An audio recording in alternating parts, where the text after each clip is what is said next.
चलो सारे बच्चे ज्वाइन कर लिए। वेरिएबल मास सिस्टम हम लोग डिस्कस किए लास्ट लेक्चर में।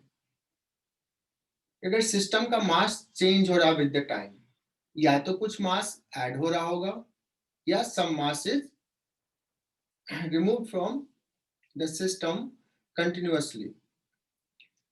तो उस केस में एक्सेलेरेशन क्या आता है? तो सिस्टम पे external force plus dm by dt किस रेट से मास चेंज हो रहा है। अगर मास ऐड हो रहा तो ये पॉजिटिव हो जाएगा। और v रिलेटिव क्या है कि किस वेलोसिटी से जो एक्स्ट्रा मास ऐड हो रहा है सब्सट्रैक्ट हो रहा है बॉडी में, मेन बॉडी में। Velocity of the extra mass with respect to the original mass, original body, है ना। इस पे एग्जांपल लेंगे तभी ये समझ में आएगा।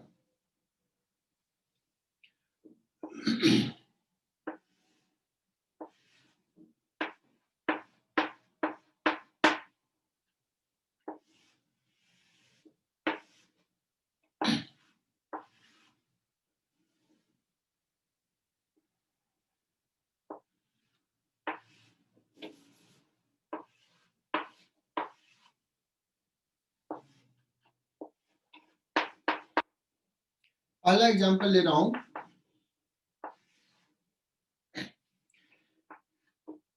बच्चों ये सोचो कि ये सैंड है और ये सैंड यूनिफॉर्मली एक कांस्टेंट रेट से sand is falling on this truck या rail road, sorry on a rail. और ये इंडस्ट्रीज में ऐसा होता है कि ऐसा कार्ट होता है जो सामान को कैरी करता है एक जगह से दूसरे जगह पर। यहाँ पे सैंड है that is falling from this ऊपर,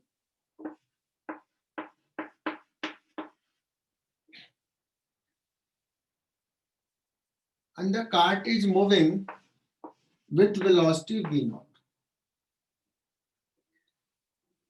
and this is a smooth track. यहाँ पे mu equal to 0 ले लेते हैं।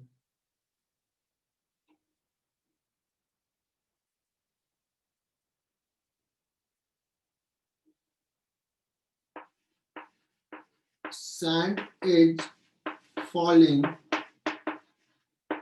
m kg per second.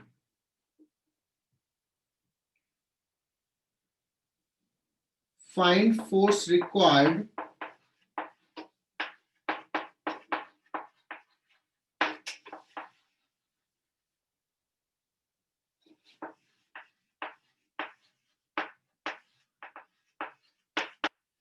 find external force required to keep the cart moving with constant velocity.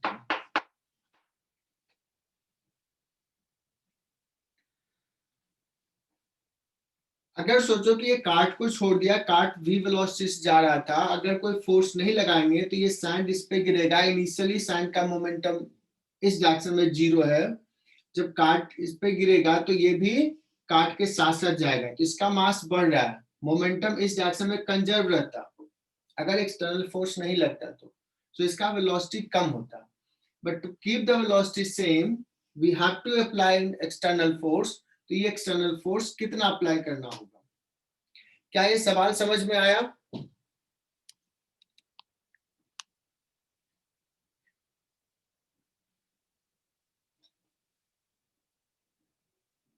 हाँ sir. ठीक है, तो इसको कैसे सॉल्व करते हैं देखना। अब ये टर्म को समझना है, अभी बहुत क्लियर नहीं होगा कि क्या क्या टर्म है। सबसे पहली बात, इस सवाल में ए क्या हो जाएगा? 0 हो जाएगा, बिकॉज इसको कांस्टेंट वेलोसिटी से मूव करना है। तो कैपिटल एम जो भी है सिस्टम का भी mass into 0 is equal to F external, ये अननोन है, यही निकालना है, plus d m by d t कितना है, M k g per second, तो यही रेट है ना। देखो यूनिट मास का यूनिट नहीं ये है M k g per second, M लिख लिया। वी रिलेटिव ये लिखना है, वी रिलेटिव क्या बताया था, एक्स्ट्रा मास ऐड हो रहा उसका वेलोसिटी कार्ट के फ्रेम में। तुम यहां बैठे हो, तुमको ये सैंड किस वेलोसिटी से आते दिखेगा, मतलब अभी हॉरिजॉन्टल एक्सिस की जस्ट फॉल कर रहा है, जीरो वेलोसिटी से गिर रहा है, तो ये तो इस डायरेक्शन में जीरो वेलोसिटी है, कार्ट जा रहा वी नॉट से, इसके रिस्पेक्ट में इसका वेलोसिटी होगा v naught minus i, v naught नहीं v naught minus i cap, इसका वेलोसिटी जीरो है इधर, ये वी नॉट से जा रहा है, इसके रेस्पेक्ट में इसका वेलोसिटी, तो ये माइनस वी नॉट लिख दूं, इस डायरेक्शन को पॉजिटिव लिया तो ये डायरेक्शन, तो यहां से क्या आ जाएगा बच्चों, F is equal to M k g per second into v not, this much force will be required. Clear? Yes sir. Yes sir. सवाल है, इसको कर लेना, अगर पूछेगा तो ये पूछ सकता है, ये वाला सवाल।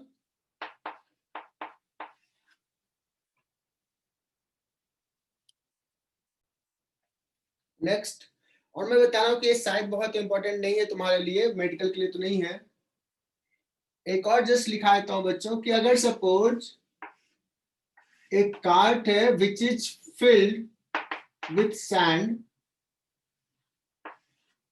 which is filled with sand and this is moving with velocity v naught, but इसके बॉटम में एक छोटा सा होल है जिससे ये सैंड नीचे गिर रहा है ना, लीकेज है,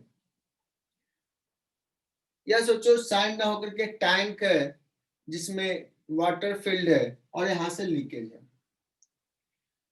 अब पूछा जाए, और ये स्मूथ सरफेस है, म्यू इक्वल टू 0 है, पूछा जाए वी नॉट वेलोसिटी जा रहा है, अगर वी नॉट वेलोसिटी से मूव कराना है कांस्टेंट वेलोसिटी से, तो how much force is required, ठीक है ना, और यहां भी दिया हुआ M k g per second जा रहा है, तो इसका आंसर हो जाएगा बच्चों, आंसर आएगा F इजिकल टू 0, कोई फोर्स की जरूरत नहीं है, कहोगे वाई, यहाँ पे acceleration 0, F plus dm by d t हो गया m, what is v relative, जिस समय यहाँ पे मास क्या है, डिडक्ट हो रहा है, घट रहा है, dm by d T negative होगा, माइनस m होगा, और उस समय उसका वेलोसिटी क्या है इसके रिस्पेक्ट में, तो वो उससे जीरो वेलोसिटी से निकल रहा है, उसके रेस्पेक्ट में कोई थ्रो नहीं कर रहा है ना, तो ये क्या हो जाएगा, v रिलेटिव हो जाएगा 0, तो f कितना हो जाएगा बच्चों 0।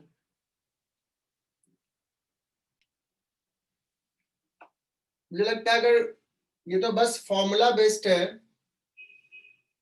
क्योंकि फॉर्मूला भी हमने पढ़ा दिया है, m इंटू ए,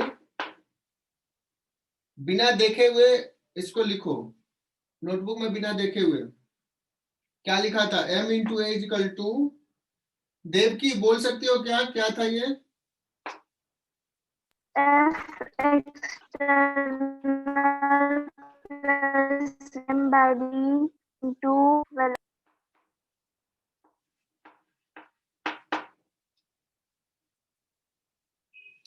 एक्सेलेरेशन 0 अभी अभी बताया था, फोर्स निकालना है, प्लस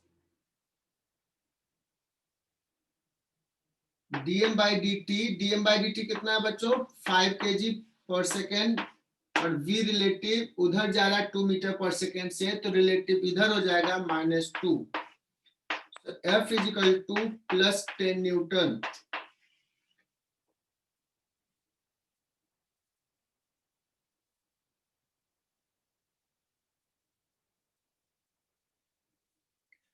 समझ में आया?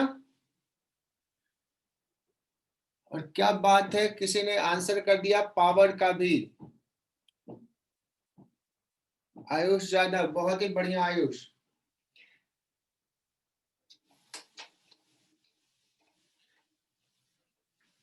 तो पावर रिक्वायर्ड कितना होगा? देखो हमने पावर रिक्वायर्ड क्या बताया कि फोर्स लग रहा है F, और ये बेल्ट पे फोर्स हम लगा रहे हैं F, और वो बेल्ट जा रहा है V 2 मीटर पर सेकेंड से। तो पावर कितना सप्लाई किया? Force into velocity, that is equal to 20 what.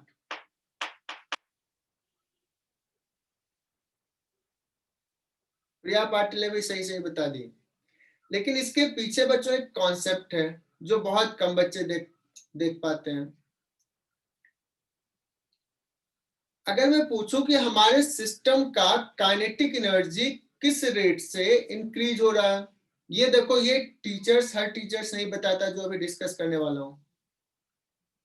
इस सिस्टम का काइनेटिक एनर्जी किस रेट से इंक्रीज हो रहा है? कन्वेयर बेल्ट तो कांस्टेंट वेलोसिटी से मूव कर रहा है, उसका तो काइनेटिक एनर्जी कांस्टेंट है। जो सैंड गिरा पहले उसका वेलोसिटी था 0, अब हो जाएगा वेलोसिटी 2 मीटर पर सेकेंड। तो 1 सेकेंड में कितना काइनेटिक एनर्जी चेंज हुआ? Rate of change of kinetic energy dk by dt, that is equal to half.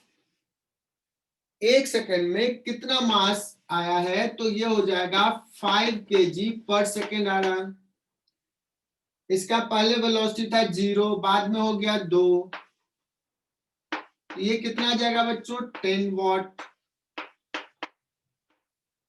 Kinetic energy 10 joule पर सेकेंड से चेंज हो रहा है, जबकि एक्सटर्नल जो एजेंट है जो इसको मूव करा रहा है कन्वेयर बेल्ट को, वो वर्क कर रहा है 20 जूल पर सेकेंड। ऐसा क्यों गड़बड़ी आ रहा है? क्या दिक्कत है इसमें? क्या किसी का दिमाग चल रहा है ये बता सकता है कि हमने लगाया 20 जूल पर सेकेंड, जबकि हमारा जो यहाँ पे मास का काइनेटिक एनर्जी है वो 10 जूल पर सेकेंड ही बढ़ रहा है। तो एनर्जी कहाँ गया?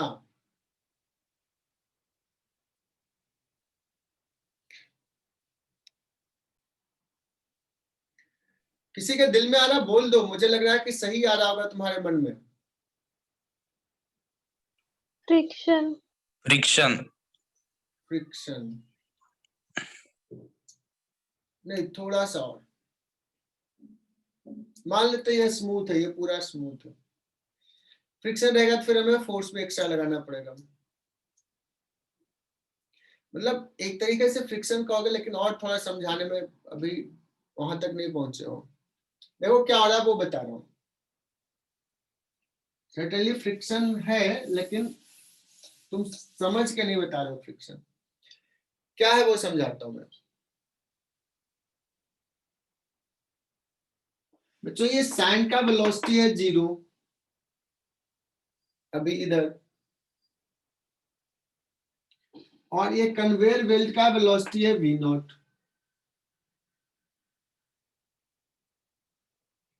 अब ये इस पे आया तो कन्वेयर बेल्ट ने इस पे फोर्स लगाया होगा। एक है 0 और एक v0 से ज्यादा, अलग अलग वेलोसिटी। कह सकते हैं कि ये दोनों के बीच में कोलिजन है कि नहीं? दो अलग बॉडी है ना, हाँ। ये कोलिजन है। या ऐसे भी कर सकते हो कि जब ये ऐसे आया तो इसका वेलोसिटी 0, ये v से जा रहा है, तो ये फ्रिक्शंस फोर्स लगा है, दैट इज करेक्ट। और फ्रिक्शंस ही इस पे जो फोर्स लगाया तो यहाँ पे स्लिपिंग होगा पहले, तो इन दोनों के बीच का जो फ्रिक्शन है वो इंटरनल फ्रिक्शन वो उसके अगेंस्ट लॉस हो रहा है। फ्रिक्शन इसको काइनेटिक एनर्जी को बढ़ा रहा है और इस पे फ्रिक्शन पीछे लग रहा है, तो दैट इज एक मायने में वो भी करेक्ट था। इन दोनों के बीच में फ्रिक्शन लग गया, फिर दोनों बाद में कॉमन वेलोसिटी गेन किया, बट इसको कोलिजन जैसा भी हम समझ सकते हैं। तो वहां पे लॉसेज हो रहे हैं बच्चों, ठीक है ना, इसके कारण। क्लियर? तो यहाँ पे लॉस हो रहा है। तुम्हारा जवाब फ्रिक्शन भी सही है, बिकॉज फ्रिक्शन ही इसको एग्जैक्टली फ्रिक्शन के थ्रू ही इसको वेलोसिटी मिलेगा। अगर फ्रिक्शन नहीं होता तो ये मास को इधर वेलोसिटी नहीं मिलता।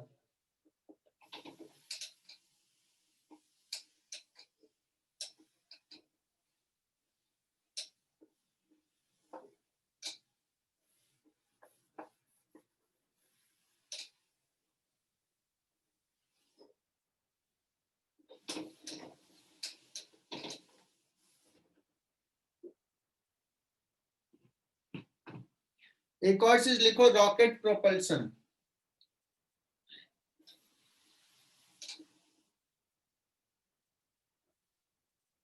ओहो, सर रिकॉर्ड नहीं हुआ ये। रॉकेट प्रोपल्शन डिस्कस करें। This is the formula. इसका मास इनिशियली m नॉट है, अल्फा रेट से मास डिक्रीज हो रहा है, गैस निकल रहा है अल्फा केजी पर second and coming out with speed u in downward direction with respect to the original mass the rocket। तो ये एक्सप्रेशन हमने लिखा बच्चों, m is the mass at any time t, जिसको हम बाद में जरूरत पड़ेगा तो ऐसे लिख सकते हैं, mg का फोर्स एक्सटर्नल फोर्स है, ऑल्दो इसका वैल्यू बहुत कम होता है कंपेयर टू ये दूसरा जो लिख रहे हैं टर्म उसके कंपेरिजन में, बट स्टिल मैं रहने देता हूं। चूंकि dm by dt निगेटिव है, घट रहा है, तो माइनस अल्फा लिख दिया, u रिलेटिव नीचे है तो माइनस जे कैप। तो ये देख लो, ऐसा आ गया एक्सप्रेशन।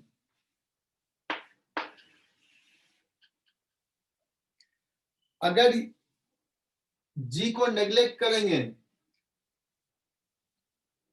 तो और आसानी से आ जाएगा। तो मेडिकल में बहुत बार जी को नेग्लेक्ट करके अगर पूछेगा तो जी को नेग्लेक्ट करके पूछेगा, बट मैं अभी पूरा लिख रहा हूं।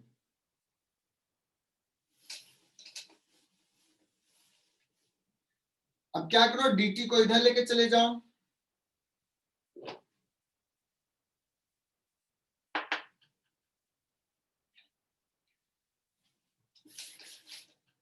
सो dv इज इक्वल टू, यहां से लिख रहा हूं, dv का integration is equal to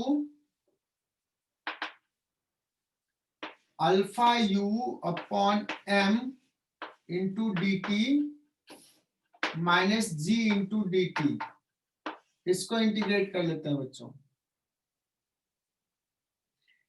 dv हो जाएगा v minus v not, initial velocity zero, तो dv का इंटीग्रेशन v that is equal to alpha u constant integration of dt upon m को कहा था ये लिखने के लिए m not minus alpha t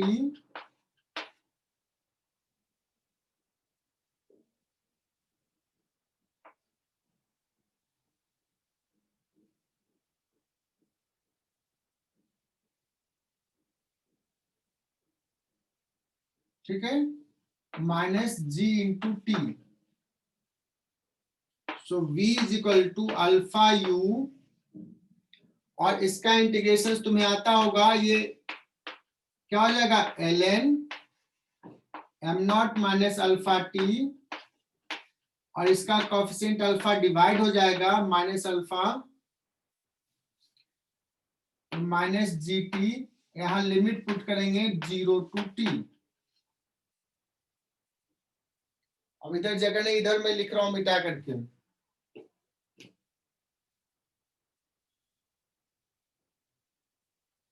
ये मिटा रहा हूं।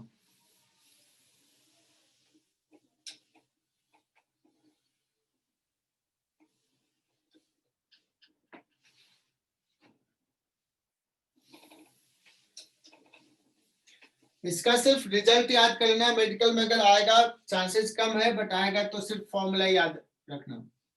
सो v इक्वल टू, जिनको नहीं समझ में आ रहा है कोई दिक्कत नहीं, अल्फा यू, और ये माइनस साइन है, अल्फा भी कैंसिल हो जाएगा, u ln, चूंकि ये माइनस साइन है तो पहले लोअर लिमिट पुट कर देते हैं और बाद में अपर लिमिट पुट करते हैं, तो हो जाएगा लोअर लिमिट में m not minus m minus alpha T, ये माइनस साइन को कंसीडर कर लिया, और minus G T.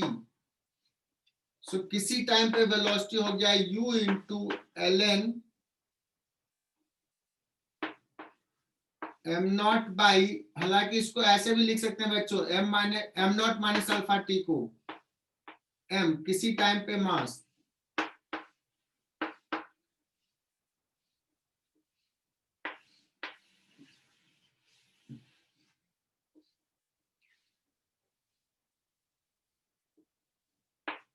if we neglect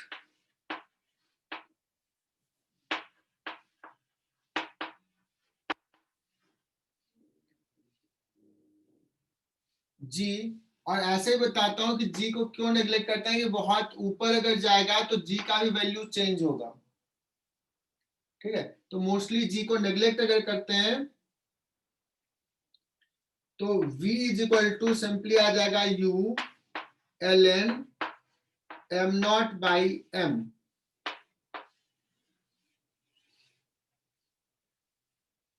अब रॉकेट में मोस्ट ऑफ द जो रॉकेट का पूरा मास होता है उसमें सबसे ज्यादा प्रोपोर्शन उसमें जो फ्लूइड होता है उसका होता है, सॉरी फ्यूल, रॉकेट का फ्यूल जो होता है उसका होता है, तो फ्यूल बर्न हो रहा है और बाहर निकल रहा है,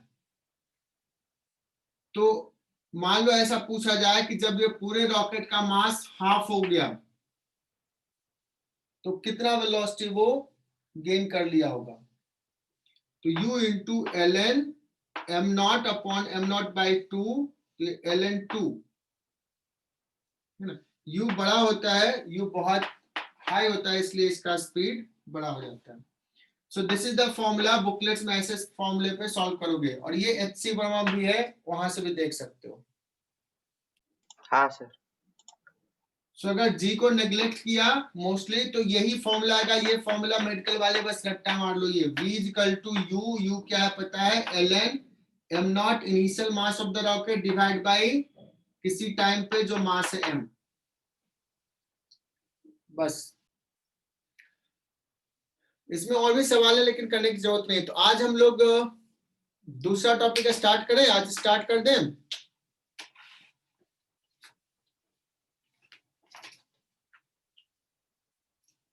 बताओ प्रिया पाटिल, नया टॉपिक स्टार्ट करें आज? हाँ सर।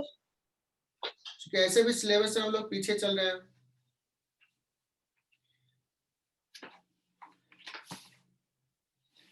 बच्चों नया टॉपिक जो है वो बहुत ही टफ टॉपिक है, बहुत टफ, लेकिन सवाल जो आएंगे वो सबसे ज्यादा सॉल्व होंगे इसी से।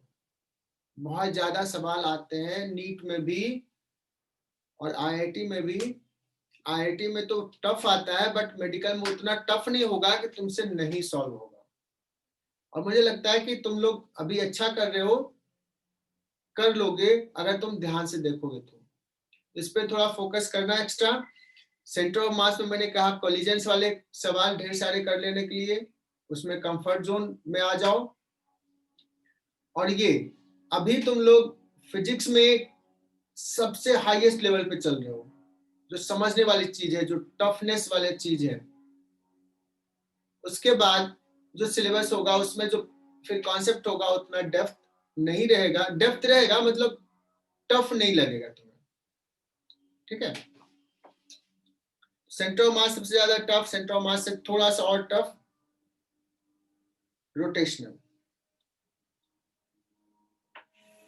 तो मैं हेडिंग डाल रहा हूं न्यू टॉपिक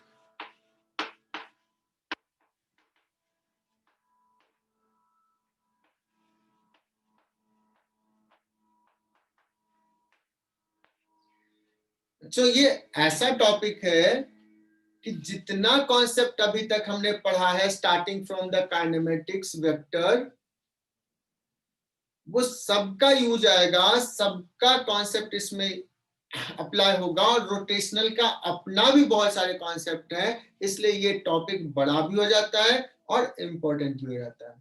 अगर क्वेश्चन सेटर को चेक करना है कि बच्चे का न्यूटन्स लॉ का कॉन्सेप्ट क्लियर है कि नहीं, तो डायरेक्टली न्यूटन्स लॉ पे नहीं सवाल दे करके इसमें देगा, तो सारे कॉन्सेप्ट यहाँ पे चेक हो जाता है। ठीक है, और इसका अपना कॉन्सेप्ट तो है ही। तो सारे बच्चे एक बार सोच लें कि चलो ये टॉपिक्स तो मजबूत कर लेते हैं, स्ट्रॉन्ग कर लेते हैं, और ये स्ट्रॉन्ग हो गया तो फिजिक्स में गजब का कॉन्फिडेंस आ जाएगा तुम्हें, और बाकी चैप्टर तो ऐसे ही कर लोगे। ठीक है, तो वैसे रोटेशनल है क्या? और जो कुछ बच्चे सोच रहे होंगे सर पीछे के कॉन्सेप्ट यूज आएगा तो क्या पिछला कॉन्सेप्ट कमजोर है तो यहाँ पे दिक्कत होगी क्या? तो इसको ऐसे सोचो कि हमें पिछले कॉन्सेप्ट भी यहाँ पे रिवाइज होगा, तो हमारा और कॉन्सेप्ट स्ट्रॉन्ग हो जाएगा, पीछे की भी चीजें सीख लेंगे इसमें, तो ये चिंता करने की बात नहीं है, हम पीछे के कॉन्सेप्ट भी बताएंगे। ठीक है, रेडी?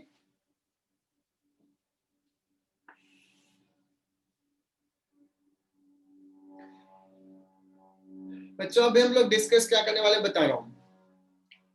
न्यूटन्स लॉ में हमने क्या सीखा?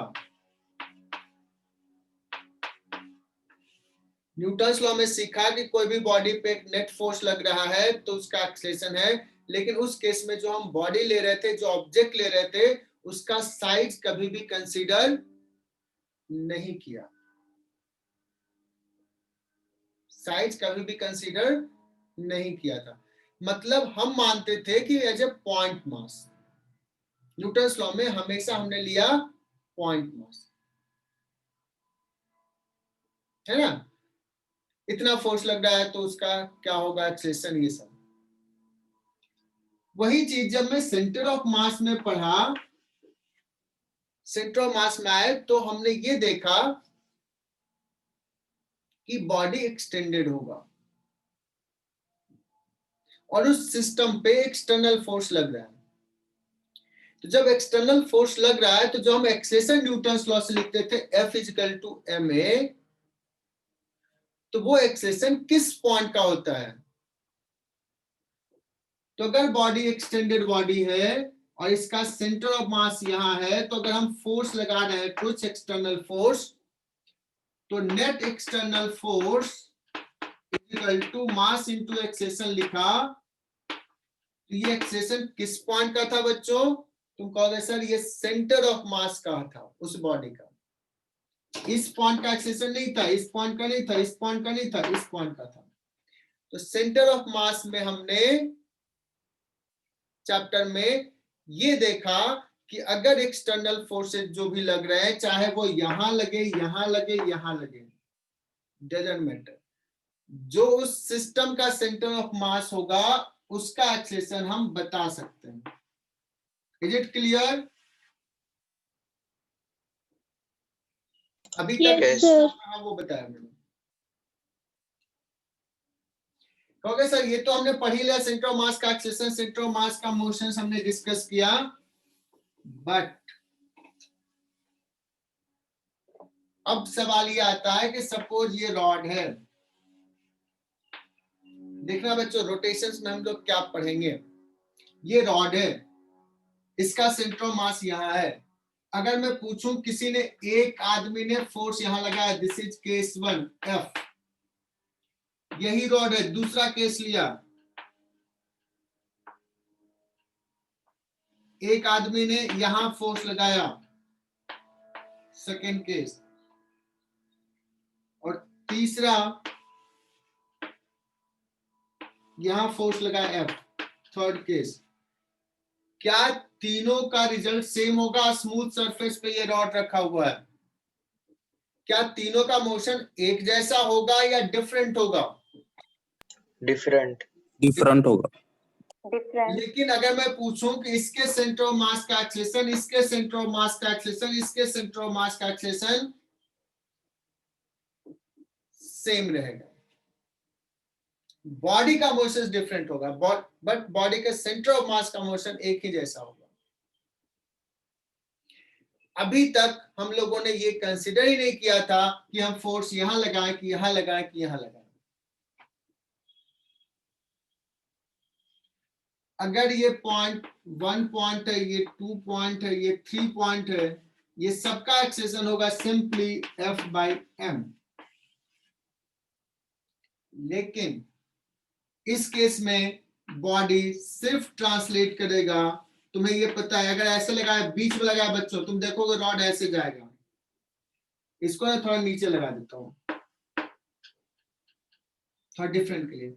इस केस में देखो तो ये बॉडी ऐसे भी जाएगा और ऐसे रोटेट भी करेगा, करेगा कि नहीं?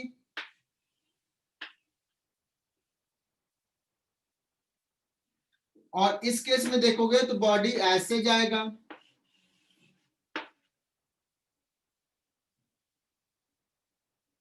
इसलिए तुमने कहा कि तीनों केस में अलग अलग मोशन है। लेकिन फिर से मैं बोल रहा हूं, इस पॉइंट का एक्सेलेरेशन तीनों का सेम होगा। मतलब ये इसमें बॉडी रोटेट भी करा, रोटेट करने के लिए क्या फैक्टर रेस्पॉन्सिबल है, तो तुम समझ सकते हो कि जो हम फोर्स लगा रहे हैं वो फोर्स किस पोजीशन पे लगा रहे हैं, उसके अकॉर्डिंगली उसका मोशन होगा। मतलब point of application of force यहाँ पे इंपॉर्टेंट हो जाएगा। यहां तक बात क्लियर स्नेहा? Yes, sir.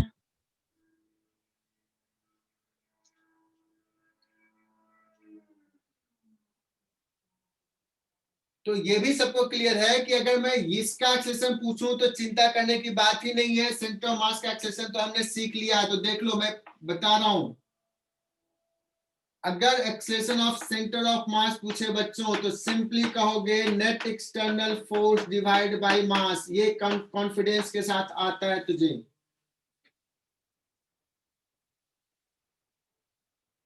मतलब तुम्हें इसका मोशंस निकालने आता है, बट इस पार्टिकल का मोशन निकालने नहीं आता है। अभी इस चैप्टर में हम यही सीखेंगे। इस चैप्टर में हम यही सीखेंगे। तो ऐसे कैसे निकालेंगे? तो मैं एक काम करता हूं, मैं कहता हूं कि क्या करो, तुम सेंटर ऑफ मास में बैठ जाओ। सेंटर ऑफ मास में बैठा दिया तुझे, तो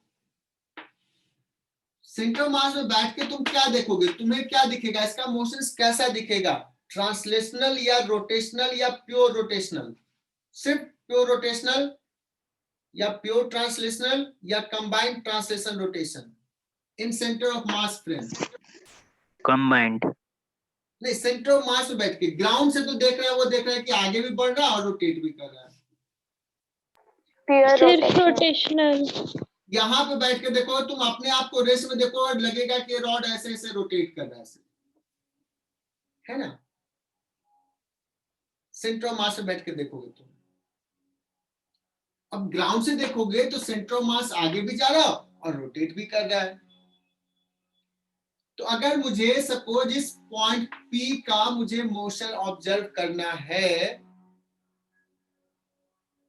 ग्राउंड के रेस्पेक्ट में, velocity of P with respect, या डिस्प्लेसमेंट की अभी बात करूं, displacement of P with respect to ground, तो इसके मोशंस को मैं ऐसे समझता हूं कि इसको सोचो, पहले सिर्फ सेंटर ऑफ मास का जो मोशन है वही मोशन हुआ रॉड का। मोशन दो है, बट इसको सिर्फ सेंटर ऑफ मास का मोशन पहले कराया और फिर सेंटर ऑफ मास के फ्रेम में जो मोशन है उसको कराया। समझने के लिए अलग अलग करवाया, हो रहा है एक ही साथ। तो due to the motion of centre of mass the whole body is moving. तो ये होना चाहिए था रॉड ऐसा, इसका डिस्प्लेसमेंट ये होना चाहिए था। अब सेंटर ऑफ मास के फ्रेम में भी ये रोटेट कर रहा है तो इसका डिस्प्लेसमेंट ये हो गया। तो कैन वी से कि इसका नेट डिस्प्लेसमेंट जो इस पार्टिकल का है वो ये वाला है। मतलब इस हाँ। नेट डिस्प्लेसमेंट में दो फैक्टर है, एक है because of the motion of centre of मास और दूसरा है पी पार्टिकल का motion in centre of mass frame, है ना। ये तो मैंने दिखाया, फॉर्मूला से लिखोगे तो और समझ में आ जाएगा। Position of displacement of P with respect to ground is equal to displacement of P with respect to center of mass plus displacement of center of mass with respect to ground. ये formula से भी जान पहचान होगा तुम्हें। Can we write this?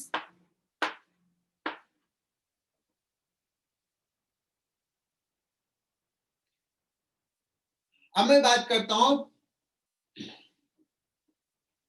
Centre of mass का displacement ground frame में, तो मुझे पता है, निकालने आता है। We know how to write displacement, how to write acceleration, how to write velocity of center of mass in ground frame. अब मुझे सीखना ये है रोटेशन वाला पार्ट। तो ये अगर ये निकालना और ये मुझे आता है तो ये भी निकल जाएगा, मतलब ये सीख लिए तो हो जाएगा। ये सॉरी मैंने क्या बोल दिया, ये मुझे निकालने आता है, ये निकालना है, और ये अगर सीख लिए तो हमारा काम हो जाएगा। तो ये अभी ओवरऑल आइडिया मैंने दिया बच्चों कि इस चैप्टर में क्या पढ़ने वाले हैं।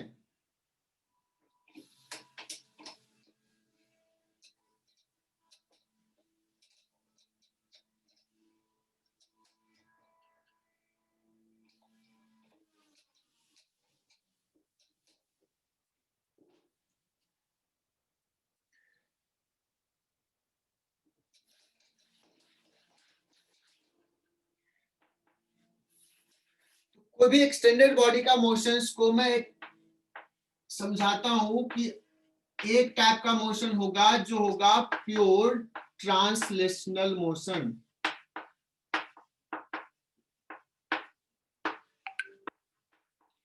और ये तुम समझ सकते हो, ये रॉड है, इसका वेलोसिटी v है, तो इसका भी v, इसका भी v। किसी टाइम में सारे पार्टिकल का सेम डिस्प्लेसमेंट हुआ होगा, ऐसे जा रहा है। इस मोशंस को बोलेंगे pure translational motion.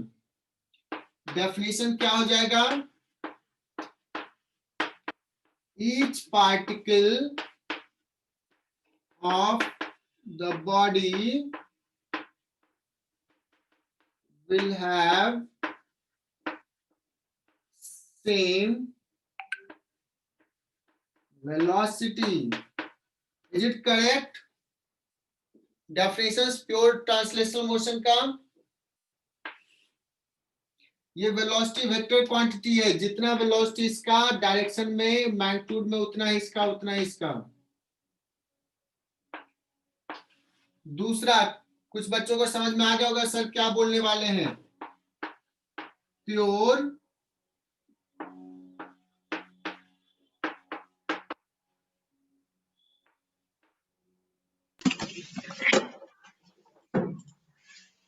Pure rotational motion.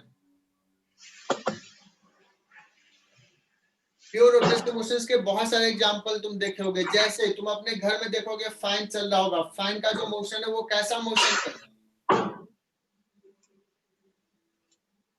Pure rotational motion है, सिर्फ रोटेट कर रहा है, ट्रांसलेट नहीं कर रहा, फैन एज ए होल नहीं मूव कर रहा है, ठीक है ना।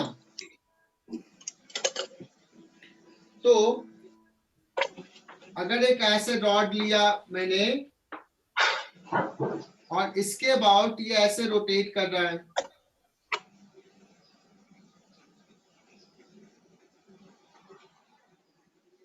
सो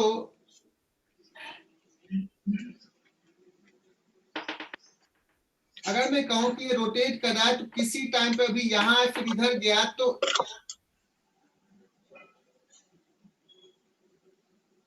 ये चलेगा अगर थीटा एंगल इधर, तो ये पार्टिकल भी कितना एंगल चला होगा, थीटा एंगल, ये पार्टिकल भी कितना चला होगा, थीटा एंगल।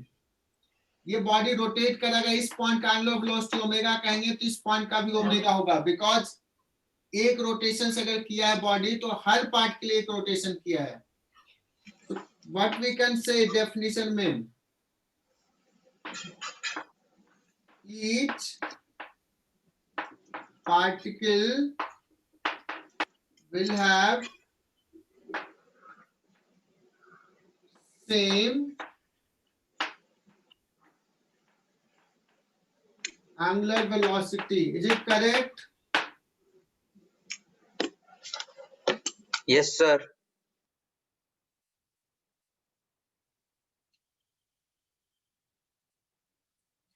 और तीसरा मोशन क्या होगा? Third, combined translational and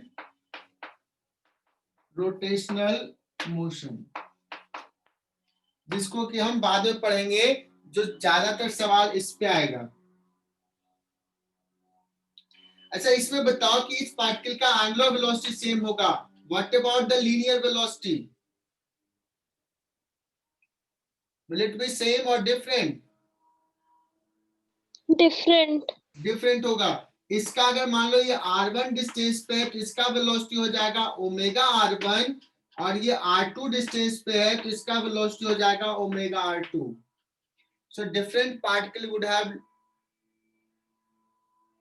different speed, linear, but angular speed, angular velocity will be same. और combined translation rotations का एग्जांपल्स हमने अभी समझाया था, आगे भी जा रहा है और रोटेट भी कर रहा है। ठीक है,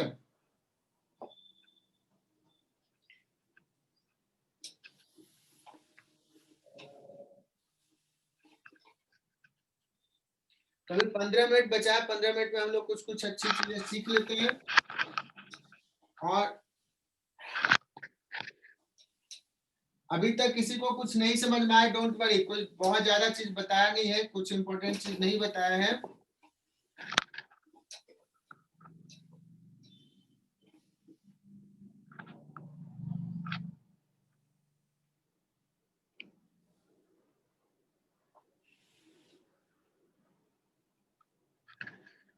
मैं स्टार्ट करता हूं कि मुझे ना एक ऑब्जेक्ट है जो प्योर रोटेशंस कर रहा है और मुझे उसका काइनेटिक एनर्जी लिखना है।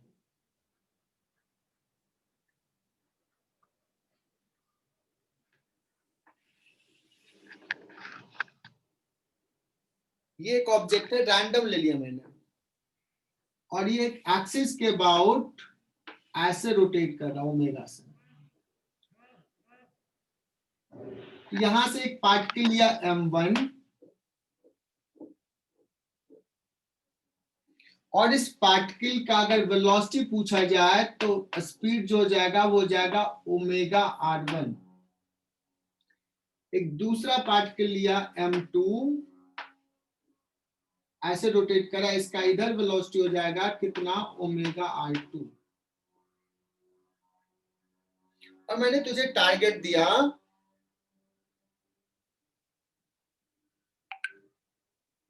किस एक्सिस के अबाउट रोटेट कर रहा है ओमेगा से, तो इस पूरे बॉडी का टोटल काइनेटिक एनर्जी लिखना। अब इस बॉडी में कितने पार्टिकल हैं? बहुत सारे, इनफाइनाइट।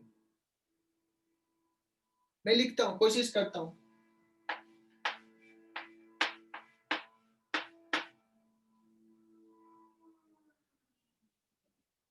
सारे बच्चे देखना, एकदम ध्यान से देखना। टोटल काइनेटिक एनर्जी लिखना है। क्या करेंगे? पार्टिकल 1 का kinetic energy half m1 omega r1 का स्क्वायर, प्लस, अब बच्चों यहां से इंपॉर्टेंट होगा, समझने वाली चीज होगी, दूसरा particle half m2 omega r2 का स्क्वायर, प्लस सोन, जितने पार्टिकल है सारे पार्टिकल,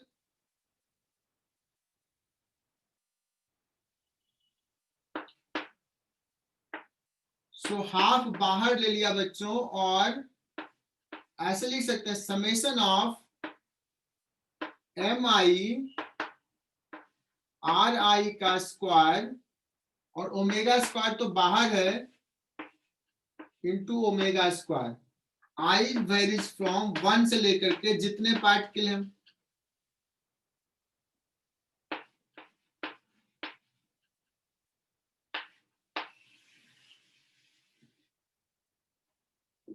यही होगा ना total kinetic energy? Yes sir.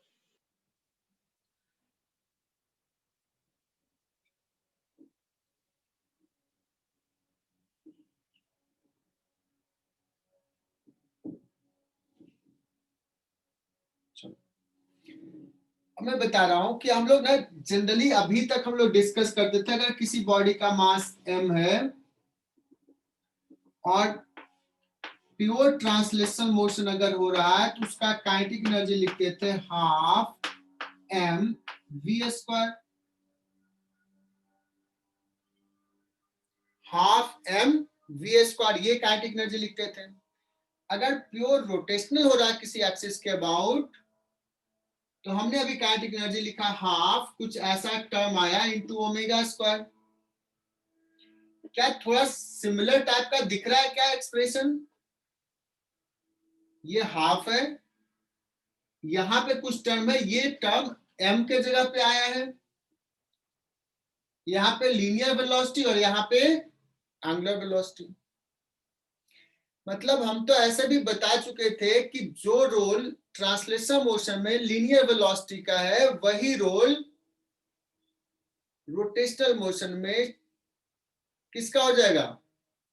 Angular velocity का। तो omega is analogous of v। जो रोल डिस्प्लेसमेंट का होता था लीनियर डिस्प्लेसमेंट का, वही रोल रोटेशनल में किसका होगा? जो रोल वहां r का एंगुलर होता था, डिस्प्लेसमेंट। एंगुलर डिस्प्लेसमेंट मतलब थीटा का, है ना? तो देखना, जो रोल ट्रांसलेशन मोशन में m का था वही रोल रोटेशनल में इस टर्म का होगा। ये टर्म भी मास से रिलेटेड है, मास देखो है भी, लेकिन उसके साथ एक और टर्म है, मास के साथ एक और टर्म जुड़ा हुआ है आर आई। आर आई क्या है? ith पार्टिकल का Radius. Distance from the axis. मतलब ये टर्म जो है वो दो चीजों से एग्जैक्टली रिलेटेड है, कितना मास है और एक्सिस से कितना डिस्टेंस है। जो भी है ये एनालॉगस है इस मास का, इसको लिखते हैं बच्चों मोमेंट ऑफ इनर्शिया। बहुत ही important term, we denote it by I. सारे बच्चे सुनना, आपको भी अभी एग्जिट नहीं करना 5 से 7 मिनट तक। इसी टर्म को हम आई से डिनोट करते हैं और क्या बोलते हैं?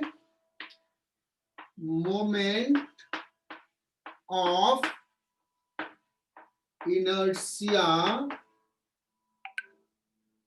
अब तुम कहोगे सर ऐसा नाम क्यों रखा? इनर्शिया इज रिलेटेड टू मास,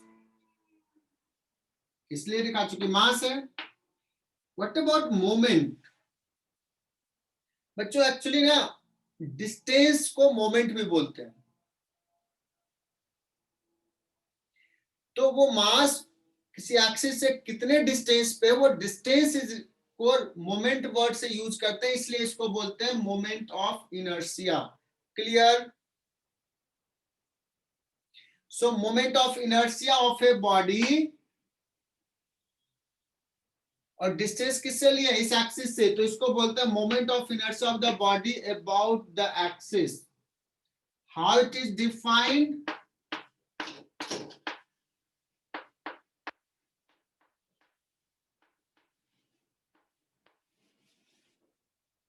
बताओ, ये क्लियर हुआ क्या?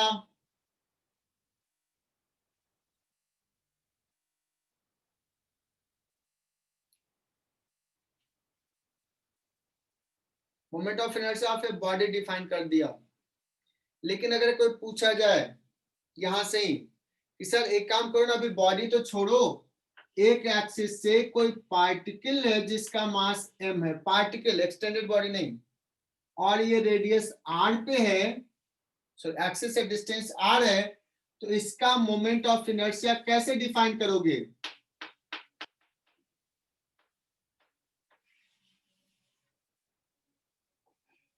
I is equal to m r square. अगर मोर देन वन पार्टिकल है तो सारे पार्टिकल का मोमेंट ऑफ इनर्शिया का समेशन। क्या ये कॉन्सेप्ट क्लियर हुआ?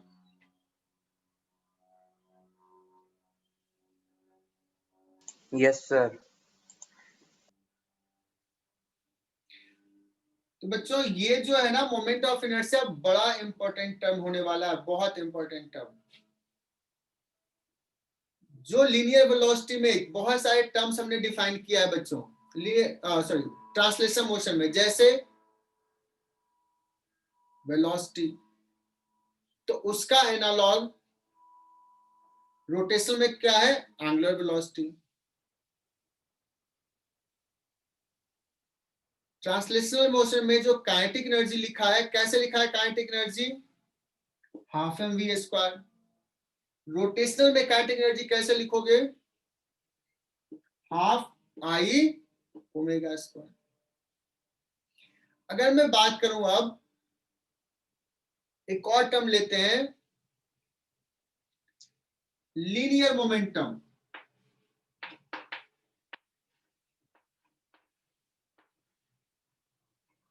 लीनियर मोमेंटम कितना लिखते थे? m into v. अब इसी का एनालॉग रोटेशन मोशन में होगा एंगुलर मोमेंटम। तो अगर कोई body pure translate rotational motions कर रहा है तो उसका एंगुलर मोमेंटम गेस करो कि मैं क्या लिखूं। मैं समझा दिया हूं, अभी देखते हैं तुम लोग का दिमाग काम कर रहा है कि नहीं। एम आई ओमेगा। क्या बात है यार, तो बहुत ब्रिलियंट है तुम लोग। आई ओमेगा, मास के जगह पे आई, बी के जगह पे ओमेगा। मतलब अब समझना कि ट्रांसलेशन में कोई भी टर्म जो हम लिख रहे थे, एम का रोल जहां जहां पे था, जहां जहां पे एम आ रहा था, रोटेशनल मोशन में भी वैसा ही कुछ टर्म होगा और वहां पे एम के जगह पे आई आएगा। क्लियर? दैट मीन्स मुझे काइनेटिक एनर्जी लिखना है बॉडी का, मुझे एंगुलर मोमेंटम लिखना है बॉडी का, या और भी ऐसे टर्म्स हैं। अगर मैं लिखता था वहां पे एक फोर्स, फोर्स इक्वल टू क्या होता था? m into a. Force equal to m into a. बच्चों जो रोल वहां पे फोर्स का था, अभी मैं आगे बताऊंगा, वही रोल यहाँ पे टॉर्क करके क्वांटिटी आएगी। टॉर्क वेक्टर में तुम लोग थोड़ा सा देखे होंगे।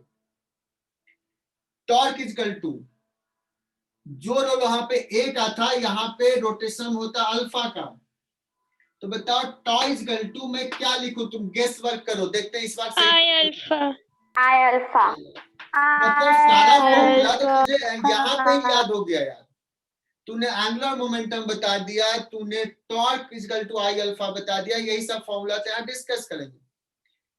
मतलब हमने तो सिर्फ हिंट दिया कि रोटेशन में हम क्या पढ़ने वाले हैं, किस टर्म का क्या एनालॉग है। तो ये बड़ा मजेदार टॉपिक होने वाला है और मुझे लग रहा है कि तुम लोग बहुत अच्छे से समझोगे भी, बिकॉज तुम लोगों ने ये जवाब दे दिया। टॉ इक्वल टू आई अल्फा, ये रट्टा मरवाने के लिए तुम्हें कहेंगे रट्टा मारो, लेकिन तुमने तो समझ के जवाब दे दिया। मतलब मैंने ये रियलाइज कराया अभी बच्चों की I will be very important, moment of inertia will be very important, and what is the definition आज के क्लास के लिए?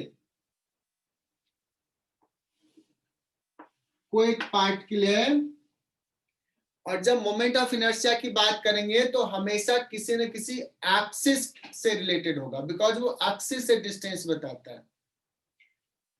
तो देखो अगर ये एक्सिस से r डिस्टेंस है, इसका moment of inertia is defined as mr²।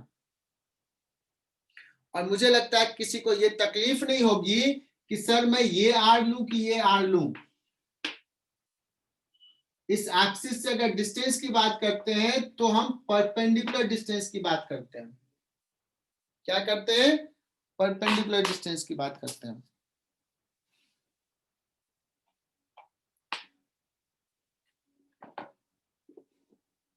और बच्चों एक और चीज समझा रहा हूं मैं, रोटेशंस भी समझा रहा हूं। देखना एक्सिस क्या होता है रोटेशंस का, ये ऑफलाइन होता है तो ज्यादा अच्छा होता है बच्चों।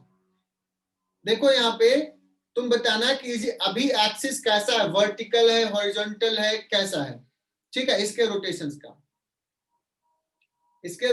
का एक्सिस कैसा है, किस एक्सिस Vertical. के बाद रोटेट कर रहा है, वर्टिकल या Horizontal. नहीं, ये वर्टिकल एक्सिस है, इस एक्सिस के अबाउट रोटेट कर रहा है। देखो मेरा फिंगर इसके अबाउट रोटेट कर रहा है।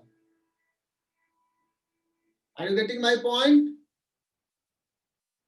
Yes, sir. Yes. Axis Yes, कैसा sir. है, ये फिंगर दिख रहा है, दिस इज वर्टिकल। चलो अब बताना एक्सिस समझना, horizontal, Horizontal. बताना कैसा, ऐसा है, हाँ ये सर, एक्सिस है। Yes, sir. अभी Yes, देखना sir. ये भी कैसा है, ये भी हॉरिजॉन्टल, लेकिन ये ऐसा है, Horizontal. हॉरिजॉन्टल था ये भी ऐसा। एक्सिस कैसा है दिख रहा है, किसके अबाउट रोटेट कर रहा है, एक्सिस हॉरिजॉन्टल है और कहां से पास कर रहा है, मिड से। Center. और ऐसे अगर है तो एक्सिस हॉरिजॉन्टल कहां से पास कर रहा है, एज के पैरेलल है एक्सिस, इस एज के पैरेलल है ना। ये मान लो B है, ये सपोज L है, तो ये B के पैरेलल है ऐसे। अब बताना एक्सिस कैसा है, कहां से पास कर रहा है, Diagonal. डायगोनल के अबाउट रोटेट कर रहा है। बहुत बढ़िया, क्या बात है, ये तो ऑफलाइन ऑनलाइन में भी समझ में आ रही चीजें। अब ऐसे रोटेट कर बच्चों, ये फिक्स कर दिया, ऐसे ऐसे रोटेट कर रहा है। एक्सिस कहाँ है, यहां से पास कर रहा है, कैसा है, Edge. वर्टिकल है। तो थोड़ा सा समझ में आया ना एक्सिस, हाँ सर। ठीक है। जब Yes, एक्सिस sir. समझ में आ गया, जैसे अगर बॉडी बच्चों ऐसे रोटेट कर रहा है तो हम मोमेंट ऑफ इनर्शिया की जब बात करेंगे तो मोमेंट ऑफ इनर्शिया आई है तो half I omega square kinetic energy लिखेंगे। सो आई इस एक्सिस के अबाउट होना चाहिए, इस एक्सिस के अबाउट। और कैसे आई निकालेंगे, तो इस एक्सिस से अलग अलग पार्टिकल का डिस्टेंस कितना है, वो सारे पार्टिकल का mr स्क्वायर को ऐड कर देंगे। लेकिन अगर रोटेशन ऐसे हो रहा है, ओमेगा से ही हो रहा है, तो अब इसका काइनेटिक एनर्जी अलग हो जाएगा, हाफ आई ओमेगा स्क्वायर लिखेंगे, बट आई इस एक्सिस के अबाउट लेना होगा। Is it clear? मतलब Yes, sir. Moment Yes, of sir. Inertia जो है बड़ा इजी टर्म तो नहीं है। ट्रांसलेशनल मोशन में तो सिंपल सा लिख लेते थे half m v square, but यहाँ पे तो हाफ आई ओमेगा स्क्वायर में आई किस एक्सिस के अबाउट लिखें, कैसे लिखें, अलग अलग एक्सिस के अबाउट अलग होगा, and we have to find that. That means I निकालना बहुत इंपॉर्टेंट है, ये चीज रियलाइज में करवा रहा हूं, ठीक है। चलो तो डेफिनेशन हमने लिख लिया बच्चों, I is equal to m r square, एक पार्टिकल है तो r is the perpendicular distance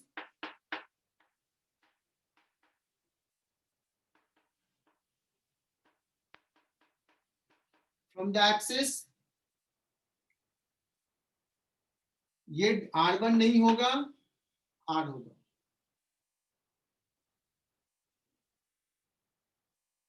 तो एक सवाल करते हैं,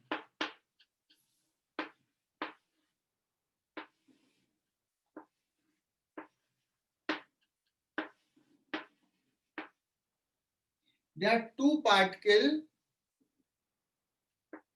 joined by a light rod, two particles joined by a light rod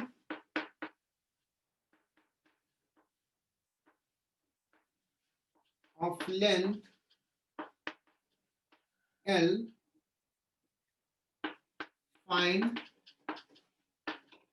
moment of inertia, short में MI लिखते हैं, about an axis perpendicular to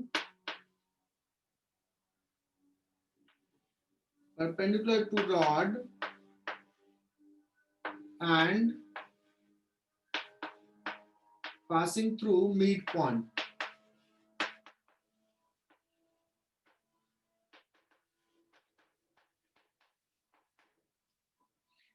बच्चों एक्सिस हमेशा मेंशन रहेगा, वो ध्यान देना। तो एक्सिस कैसा है, रॉड के परपेंडिकुलर है और मिड पॉइंट से पास कर रहा है। तो what is moment of inertia of this two body system? कोई बता सकता है? m1 मिड पॉइंट से पास का, तो ये डिस्टेंस हो जाएगा l/2 प्लस m2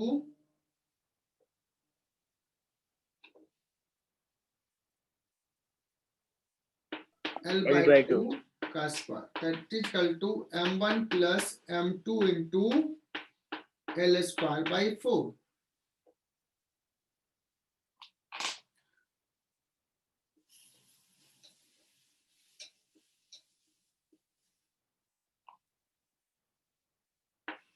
और बच्चों देखना, ये आज पहला क्लास, अभी पहला चीज स्टार्ट कर रहा हूं, और ये सवाल सोचो कि तुम्हें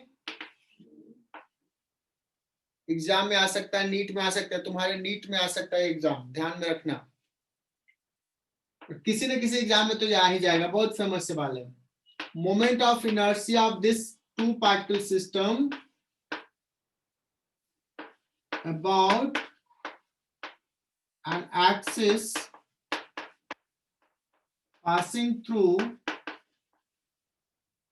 center of mass, कहां से पास करा, center of mass of the two particle system and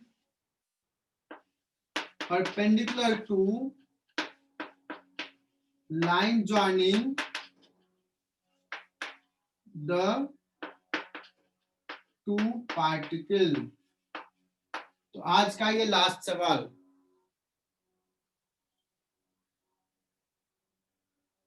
आज ये सीख के जाओ और याद कर लेना, आज ये बहुत इंपॉर्टेंट है।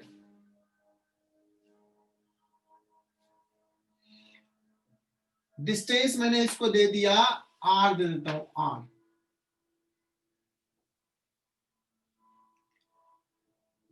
ये हो गया बच्चों सेंटर ऑफ मास। किसी को पता है ये डिस्टेंस कितना होता है?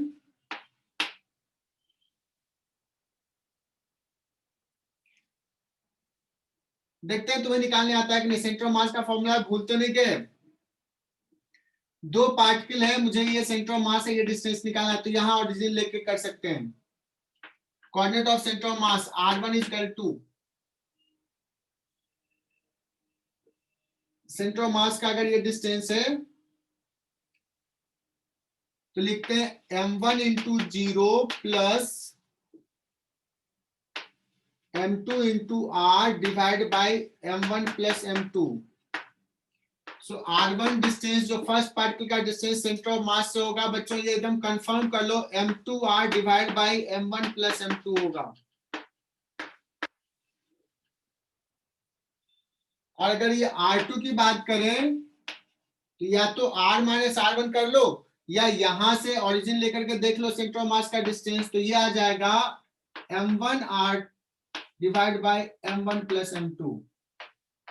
इनवर्स में आता है, उल्टा में आता है।